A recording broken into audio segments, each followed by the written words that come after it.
Assalamualaikum warahmatullahi wabarakatuh. Berjumpa lagi dengan kami, channel Amalan dan Doa, channel yang memuat tentang konten-konten Islami yang berkaitan dengan amalan dan doa yang tentunya dapat diamalkan karena kami kutip daripada berbagai macam referensi dan sumber yang terpercaya. Pada episode kali ini, kita akan berbagi tentang 3 doa yang dibacakan oleh Atamatul Ghulam, yang mana khasiat daripada doa tersebut di antaranya dapat memudahkan rezeki, kemudian dapat membuat suara sahabat ataupun nasihat yang keluar daripada mulut sahabat mudah diterima oleh orang lain. Dikisahkan pada masa Hasan Al-Basri hiduplah seorang pemuda yang bernama Atabatul Ghulam. Dahulunya Atabatul Ghulam adalah orang yang fasik, orang yang sering berbuat dosa, juga suka bermaksiat kepada Allah, dan bahkan ia terkenal dengan perilakunya yang buruk dan suka meminum khamar. Dikisahkan suatu hari Atabatul Ghulam tertarik untuk mengikuti sebuah majelis yang diasuh oleh Syekh Hasan Al-Basri. Saat itu Syekh Hasan Al-Basri membacakan satu ayat Al-Quran yang berbunyi, Alam ya'ni lilladzina amanu anna takhsha'a qulubuhum li dzikrillah. Belumkah datang waktunya bagi orang-orang yang beriman untuk tunduk hati mereka mengingat Allah. Quran Surat Al-Haddad ayat 57. Syekh Hasan Al-Basri menjelaskan tafsir ayat itu dengan penjelasan yang baik dan menyentuh hati. Orang-orang pun menangis mendengarnya. Lalu berdirilah seorang pemuda, kemudian menanyakan pemuda tersebut kepada Syekh Hasan Al-Basri. Maka berdirilah seorang pemuda di antara mereka itu, maka menanyakan oleh pemuda tersebut, Ya Imam al-Mu'minina ayakbalullahu ta'ala al-fasikal fajira mithli. Wahai Imamul Mu'minin, apakah Allah Ta'ala akan menerima taubatan orang yang fasik lagi orang yang fujur seperti aku apabila aku bertaubat? Maka berkatalah Syekh Hasan Al-Basri, Na'am, yakbalullah taubataka.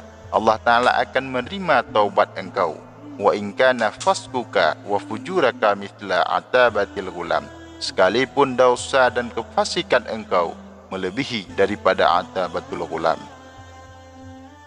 Maka ketika Atabatul Ghulam mendengarkan perkataan daripada Syekh Hasan Al-Basri, seketika menjadi pucat wajahnya, bergetar giginya, ia berteriak keras lalu terjatuh pingsan. Ketika ia sadar, kemudian Syekh Hasan Al-Basri mendekat padanya mengucapkan beberapa bait yang indah yang artinya, Wahai pemuda maksiat, demi Tuhan yang memiliki arasy, mengertikah engkau balasannya orang yang berbuat maksiat? Adakah neraka syair bagi mereka?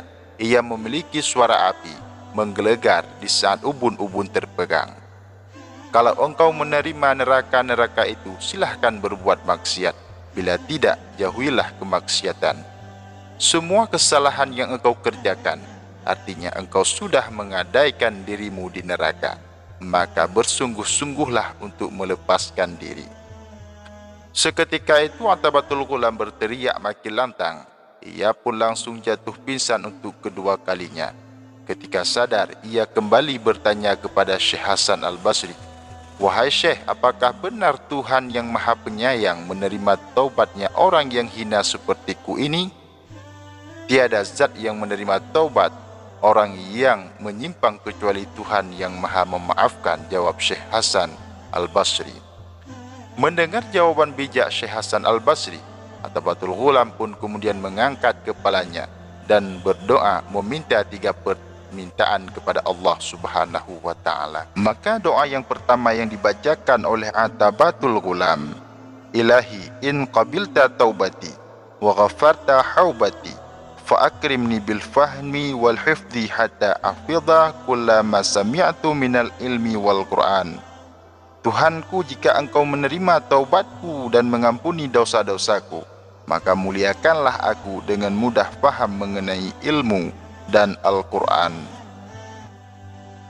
Maka doa yang pertama daripada Atabatul Ghulam, apabila sahabat sukar ataupun susah untuk memahami Al-Quran, untuk memahami sesuatu tentang ilmu agama, maka senantiasa sahabat setelah sholat untuk membacakan doa ini.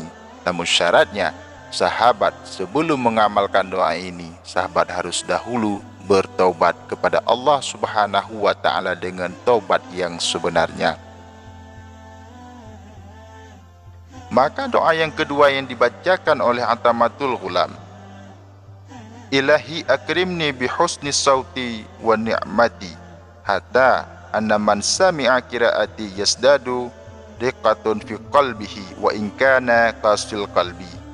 Wahai Tuhanku, muliakan aku dengan kebagusan suara dan nikmat, sehingga barang siapa yang mendengar bacaanku, niscaya bertambahlah kelunakan di dalam hatinya sekalipun dia merupakan orang yang keras hatinya. Maka doa yang kedua ini cocok untuk kita amalkan apabila kita menginginkan setiap bahasa ataupun kata-kata yang indah yang keluar daripada mulut kita, orang lain mau mendengarnya. Ataupun amalan yang kedua ini merupakan doa apabila sahabat ingin di setiap perkataan sahabat Allah jadikan kemanisan di dalamnya.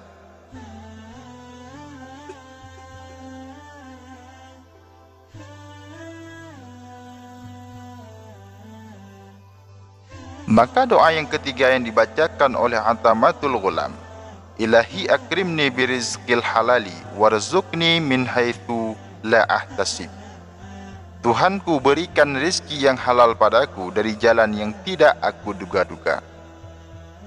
Maka doa yang ketiga ini cocok apabila sahabat menginginkan rezeki yang tidak sahabat sangka-sangka yang datang dari setiap arah. Kembali lagi kepada kisah Atamatul Ghulam. Ketika Atamatul Ghulam membacakan 3 doa tersebut, maka Allah Ta'ala pun mengabulkan doanya, sehingga ia mudah faham dan hafal setiap bidang ilmu.